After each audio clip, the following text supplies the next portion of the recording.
Hey, everybody, it's Brett. Just want to say thank you for listening and to let you know that we have a new feature, and that is to have each guest top 5 available to listen to. So if you go to Spotify and search under Mixtape Leadership, you will be able to find all of our guests' top 5, or it's linked in whatever podcast platform that you are listening to this in. Just on the information on the podcast, it's linked under top 5. Hopefully that helps. You can listen to each guest's amazing top 5 and expand your leadership playlist. Here we go. 1, 2, 3, 4.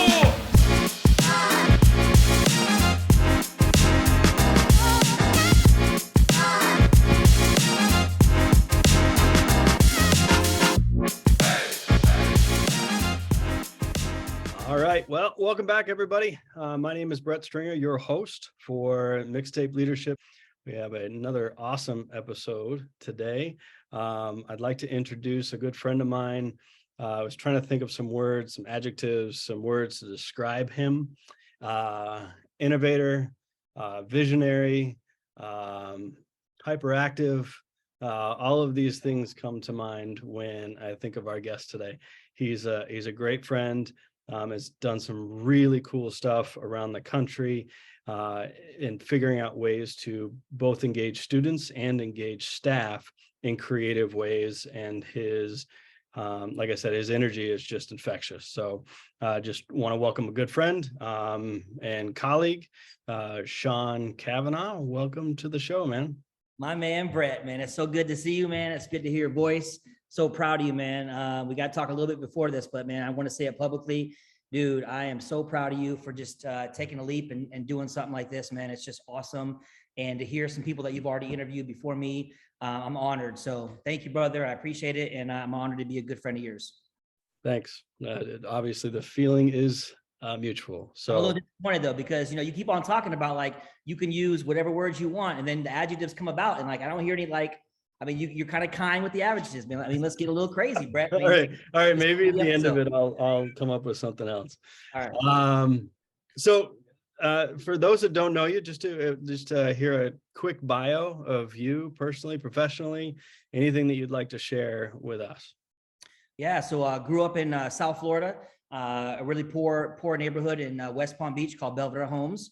Was really raised by the Boys and Girls Club growing up.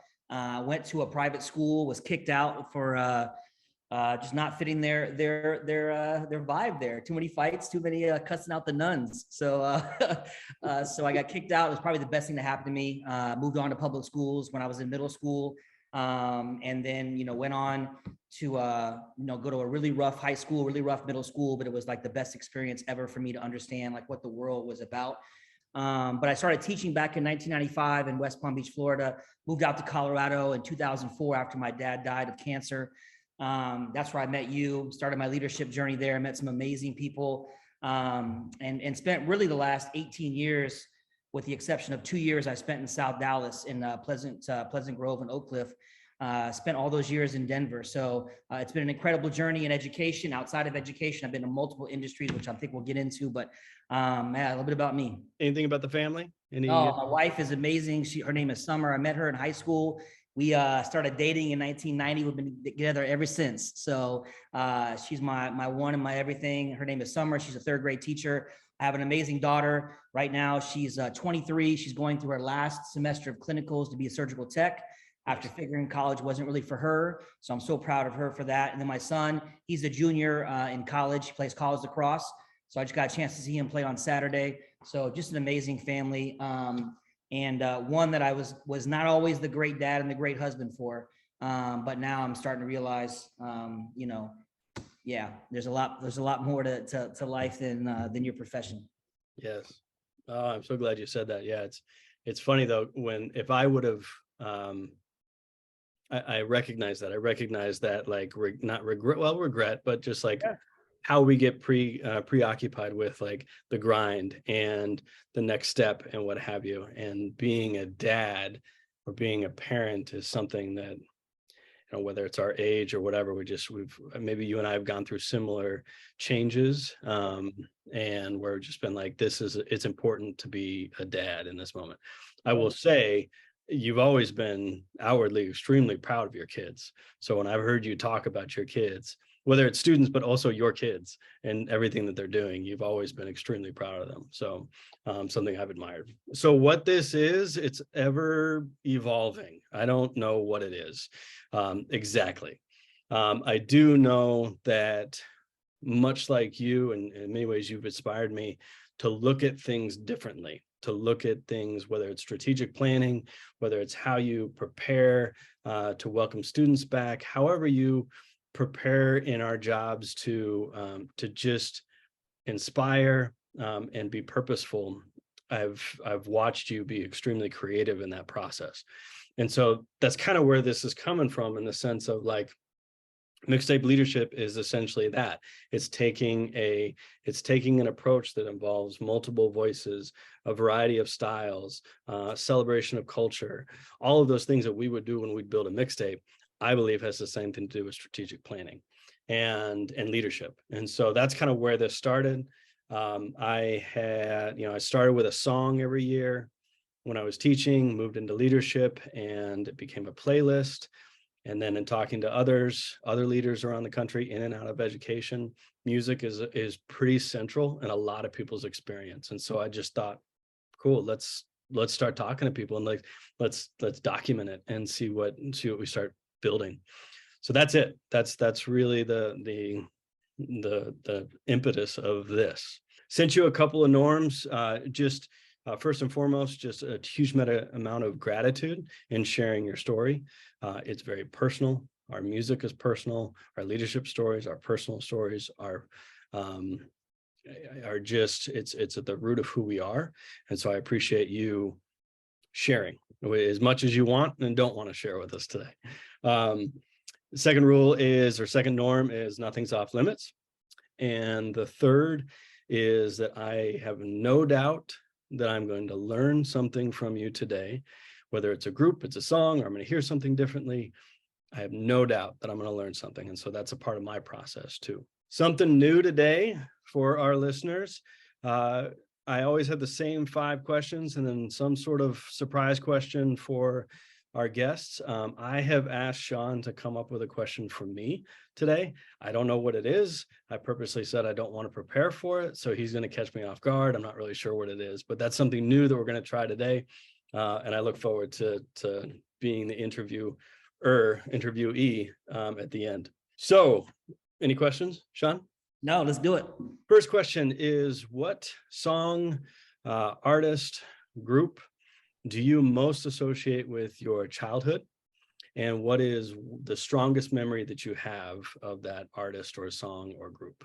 Yeah, I don't think you could talk about a mixtape without talking about, Jam Pony Express. I mean, if you ever heard of Jam Pony Express, then you just don't know the Dirty South. So you got to look them up, first of all. So I learned about Jam Pony Express from going down, late high school years.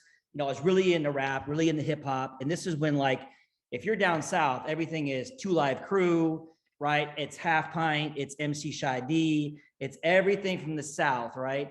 And it was just different type of music. And so that was all I was into. Splack Pack, who was like, Sean Chavis was like in like 5 minutes from my house, right? So, going down to the Oakland Park Flea Market every single weekend on a Saturday was like a ritual of ours, right? You go into the flea market, you could buy any kind of jewelry you wanted to, fake as it was, so I had my share of like 4-finger rings and Gucci watches and wallets that fell apart, right? But you could also go to this one stand and you can look up this photo album, and you looked it up, and it's Jam Pony Express. And basically they had their play sheets. And so they had their 10 or 12 songs, and they did something super unique that nobody was doing, where they would like regulate the music. So they would pause the music or like lower the music down, and you could hear their voice over the actual lyrics. And it was something that nobody in the country was doing. So you had Slick Vic, you had, Big Ace. I mean, you had these guys that were just true DJs.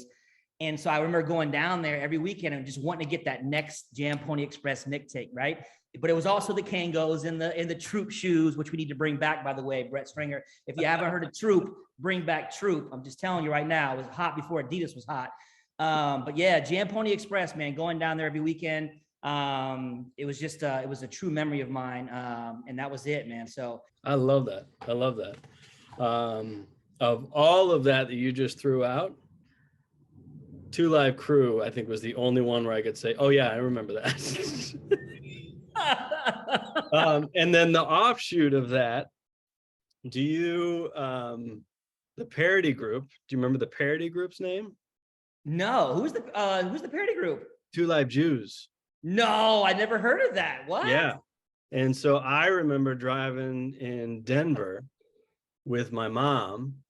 And we were in like her Mustang convertible or something like that. We're driving downtown Denver and we're blaring Two Live Jews. And instead of, so it was, Oi, it's so humid. Wow. And I think back to that and I'm like, holy shit, can you imagine like rolling up to a stop sign and somebody looking over and seeing these? So anyway, so I think actually Two Live Jews was my introduction to Two Live Crew, because I was like, okay, I got to hear what the actual one is. And then that album cover with the bikinis, I remember. Oh yeah. Second question. So what song or artist do you listen to when it's time to do the work? And that can mean a variety of different things, but when it's just you, you got something coming up and you got to ideate, you gotta imagine what this is going to look like. What is that song or group that you listen to when it's time to do it? Yeah, there's kind of there's a Dutch DJ named San Holo, and he's like this kind of like more like melodic EDM, so it's not like hardcore EDM, but super vibrant, super positive, good energy. I had a chance to see him live at Red Rocks, one of the best concerts I've seen. I put it probably top 7, top 6. Great band to see live, but he's just awesome. Super creative. Does a lot of collaborations with different artists. So yeah, for sure, I'm putting on some San Holo. Check him out. See the Light's a good song, but he's got some great songs. Just check him out if you ever just want to get into a good positive groove. So San Holo, like Han Solo. Exactly. Yeah. I think his first name is like Sanderlick or something like that. So as a kid, they would call him San, and then they just made up the San Holo, kind of a play off that. He actually doesn't even like Star Wars, but whatever. All right, good.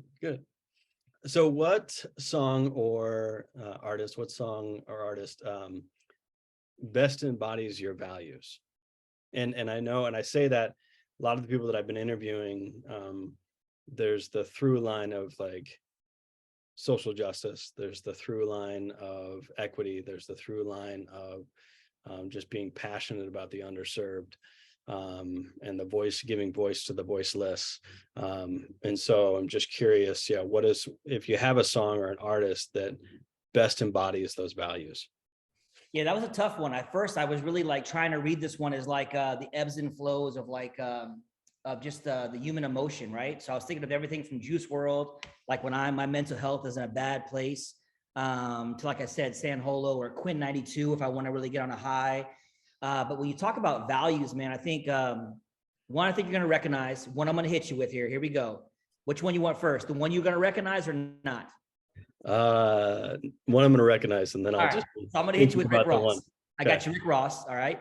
Okay. So Rick Ross, I think, the song Hustlin', I think that's one of the things as leaders, especially me, man, a kid who, again, grew up, not being able to get into a college at first, having to go to community college, now leading schools and districts, man. I mean, like the imposter syndrome is real. So you talk about every day I'm hustling, man. That's like my value of like hustling. These last year and a half, Brett, I have the last year and a half, man, I've managed 7 schools in South Dallas to high levels of success. I have coached a college lacrosse team after having no playing experience in lacrosse.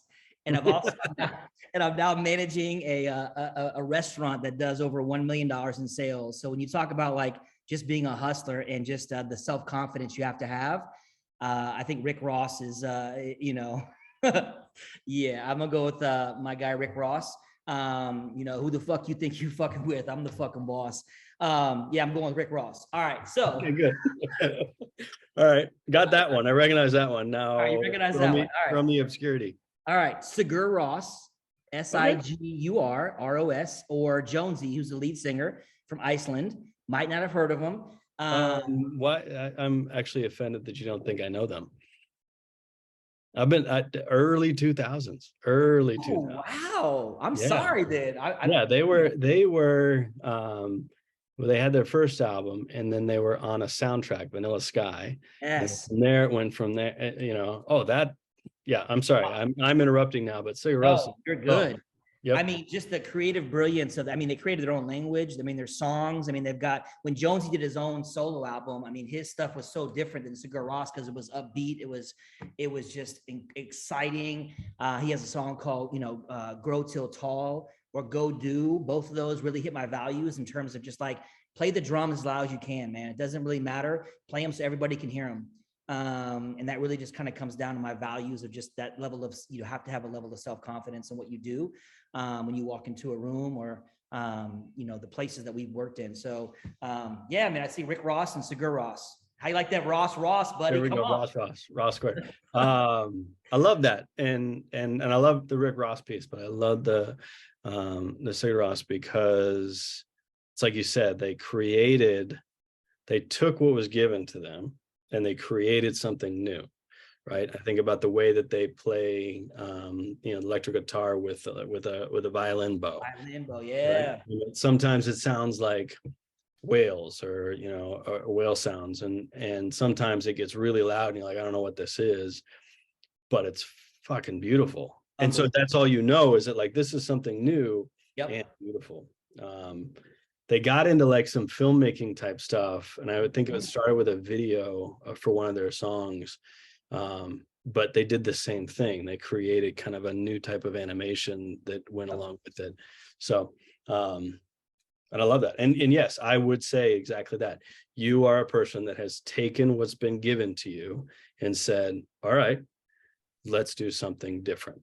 So the next question has been a little bit redundant for some, and then completely like another direction for others. And so I've just continued to ask it. But is there a song or an artist or a group that best represents your trajectory, best represents, and beginning and ending wherever, but thinking about, where you grew up?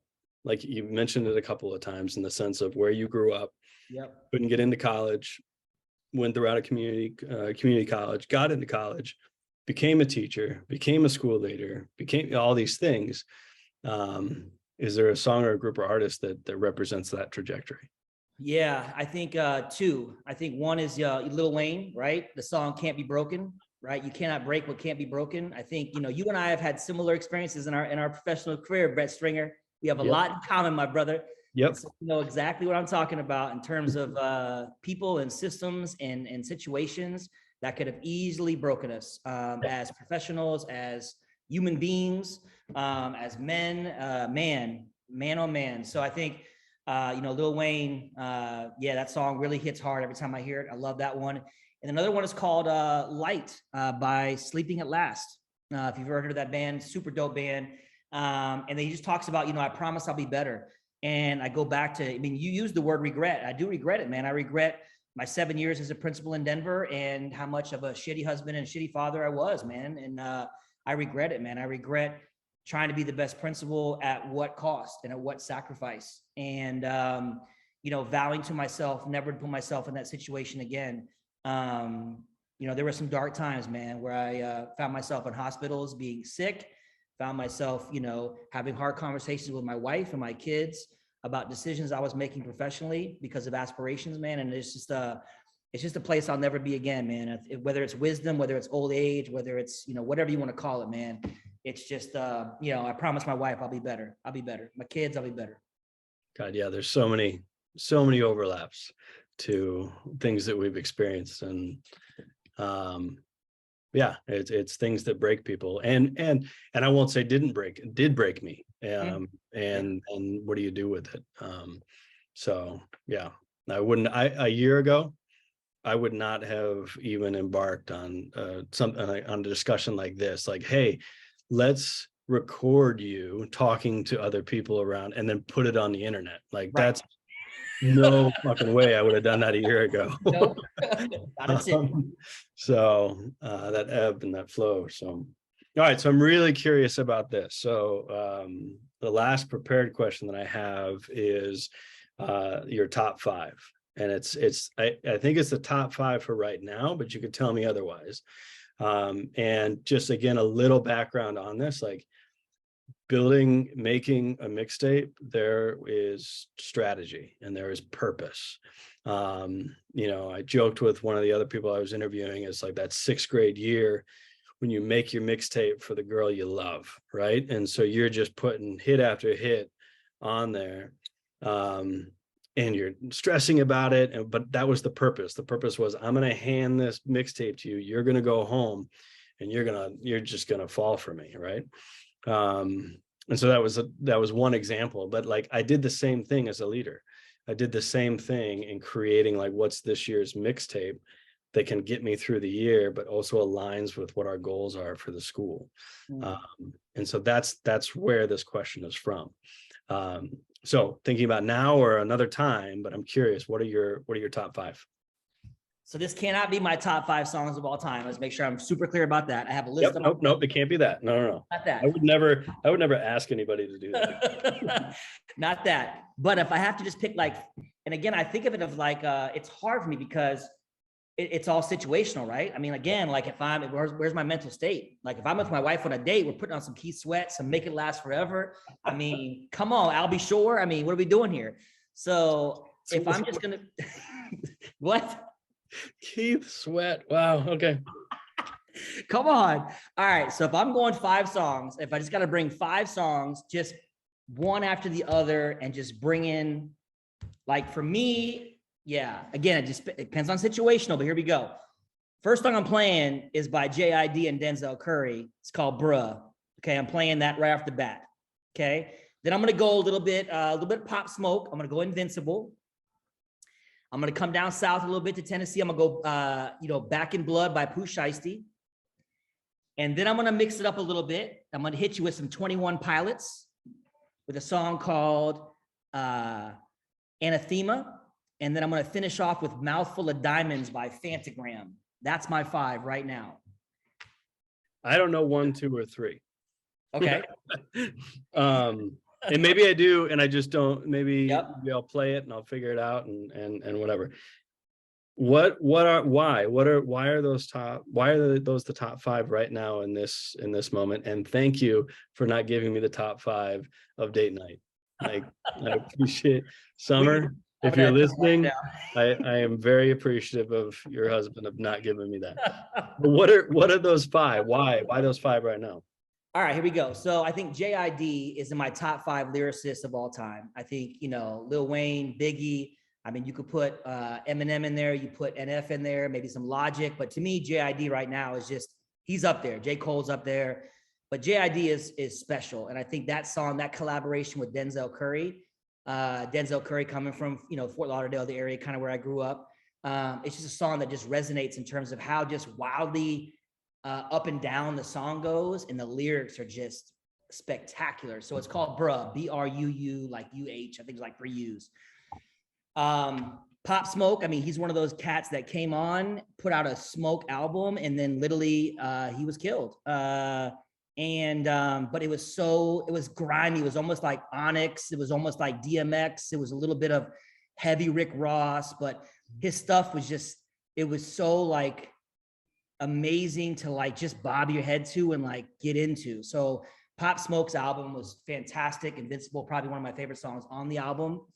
Pooh, Shiesty, because it reminds me of my son. He puts me on a lot of music. Sure. And there's a lot of good Memphis rappers right now, and Pooh Shiesty. So he's got this like, I can't even do it. I can't roll my R's, but he's like this brr, brr. But he's like this coolest. I mean, he's like legit, like seriously, like in the hood. He's like, yeah, he's the guy. Yeah, Pooh Shiesty. 21 Pilots, I think, is the modern day, probably one of the best, I guess you could call indie rock bands. Yeah. Yep. Their stuff is, I mean, the way if you just listen to the depths of their music, I mean, just the instruments, the sounds, the way they go from screaming to melodic to rapping to everything. I mean, 21 Pilots is absolutely brilliant, and I can listen to all their stuff. They're that good. And then Phantagram, probably one of the dopest bands. I'm a sucker for like a really good female voice with a dope beat behind it, like a Sylvan Esso. So Phantagram is right up that same alley of like a Bruuuh, or they're great. So Mouthful of Diamonds, super good song. Got a mouthful of diamonds, pocket full of secrets, great song. Phantagram, saw them live like 3 times. They're just great performers. So that's kind of a little bit behind why I picked those 5. Just again, high energy, but also like the creativity and like the brilliance of all those artists. Is just they're different. Like Pop Smoke's voice is just different. Yeah. Pooh Shiesty is different. JID is different. So I think that's why. Again, we kind of keep coming back to this theme of different, Yep. or taking what you have and taking what you're given and creating something new. Yeah. So we alluded to it. And so when I was thinking about our conversation and preparing for our conversation today, you said it. You and I have been through a lot. Some of it, at least from my perspective, I brought on myself. And been through the ups and downs, and I think you've managed to stay out of the papers, which is probably good. I have not. And headlines live forever in the internet, and so you just kind of have that becomes a part of your story. But through that transition, right, through that change and through that experience, I believe that I'm on the path to becoming a better person. And so you said you're a sucker for a dope beat and a female voice. I'm a sucker for like those songs that like build and then just hit. And there's something about that change that says like, okay, I'm coming out of this, or whatever it is. So that being said, my question for you is there a song that you can think of right now that represents change or represents becoming a better person through adversity? Wow. That's my question. Yeah, no, I really can't right now. I think or an artist, or if there's someone that you can relate to on that space. But yeah, I can't think of an artist or a song that really hits right now. I think it's interesting that your choice of words, right? I think a lot of times we think about being better people. Sometimes we were really good people. Sure. And we played a different role in different situations that didn't allow us to be the great people that we are. Right. Yeah. I think ultimately, man, every interaction I've had with you, I mean, you're just a great dude. And I think sometimes we get in situations where that greatness, we can't have our own identity, right? Yeah. We can't be ourselves. People talk about safe spaces, but I'm not sure that's a really safe space. I've learned that not all spaces that they say are safe are safe. Yeah, not for you. Right. So, I don't know, man. I wish I could come off the cuff and off the rip right there and give you an artist or a song that represented that. But yeah, I don't know. That's a good question, man. Yeah. Well, I appreciate it. I mean, I just think that, or, maybe something will pop up when you're driving around or whatever. That seems to be where things pop up for me, is in the car. You're driving and you hear something different. So, yeah. All right. So now's the news section of our show, and we'll just talk. Yeah. like our mutual friend Nick Dawkins would say, shucky ducky. Yeah. So news section. Your turn to ask me a question, and I don't know the question, so hopefully I have a good answer. All right, so I've thought of several of them. Okay. So I think you and I are similar. I think we've passed our days in the club. All right, I think our clubbing days are over, right? Yeah. For whatever they were worth when they were there. But let's just say you're in the club. All right, I think you and I are probably very similar, right? We probably have a drink, and we're probably on the railing, and we people watch, right? I could see you doing the same thing I do, right? I'm not a big dancer. Nope. So here's my question, big dog. Here we go. What's the one song that's going to get you off the railing onto the dance floor right now as you sit there, 37 years young, I'm sure you are. Sure. What's what's gonna get you on? Give me the song. What's the one song that's gonna get you on the dance floor right now? Oh, fuck. So my wife's gonna be listening to this, and that's exactly where I go. Like I go to, you say club, I say dive little bar in Denver on a Tuesday night during college, right? It had a dance floor, but also had a golden tee on the same dance floor.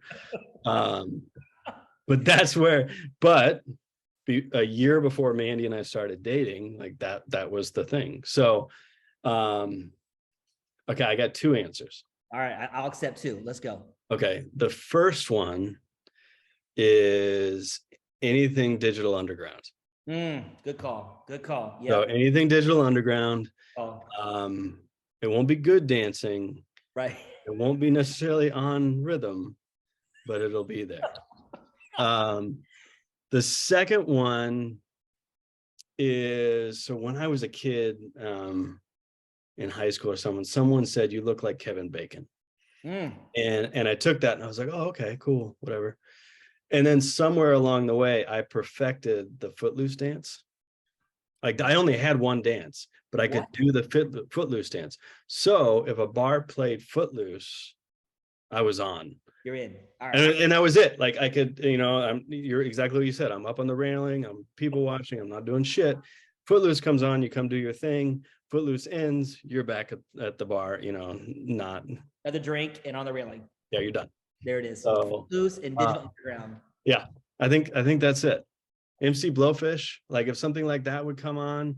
God, I love that song. I mean, there was Humpty Dance, that was good, but like that whole album was good. And I think I have my younger brother to thank for that was a time when like Kid and Play, if you remember Kid and Play, right? Oh, I could do that. That was another one I could do. You could do that. You could do the kick, right? Yeah. So you have Kid and Play, you had Digital Underground, you had like Heavy D, you had Will Smith came out, right? It was like this era of like fun, almost like party artists that came out. Yeah. And I think Digital Underground was like right in that wave of like, it went away from like the Public Enemies and like the card stuff. And then it was like this really beautiful medium of like happy dance music. It was fun. Yeah. It was like, Puffy and Mace. Yeah. Remember where it's just this? Yeah. Like, but everybody could do that on the dance floor. Yeah. That's a great question. I love that question. Well, thanks. That was great. That was awesome. I look forward to what other people come up with questions too. And just again, like a huge just note of gratitude, both for this and just having the chance to sit down and talk to you and talk about what motivates you and what goes on in your head when you're thinking about these crazy and innovative and buck wild shit. See, I worked it in. I appreciate it. There you go. Yep. But also just a genuine thank you for being a friend. And Golden Girls just played in my head, but that's like just genuine. Like you said, you and I have been through a lot of ups and downs, and they've been separate, but also very parallel. Yep. And both in time period and just experiences. And I know that whenever, things are down or whatever, you're one of the people that I can call or I can text and say, hey, some shit's going down, and you'll have the voice to kind of give me some perspective. So just really, really, really appreciate our friendship. So thank you. Love you, man. Appreciate you, man. And with that, no better transition. Just want to again thank Sean for his time today. As usual, all new podcasts, new episodes are released on Monday mornings, and hopefully that helps you with some drive time as you're heading into work and you're listening to other people's leadership stories and music. Hope everyone has a wonderful day, night, afternoon, whatever time it is where you're at, and have a great week.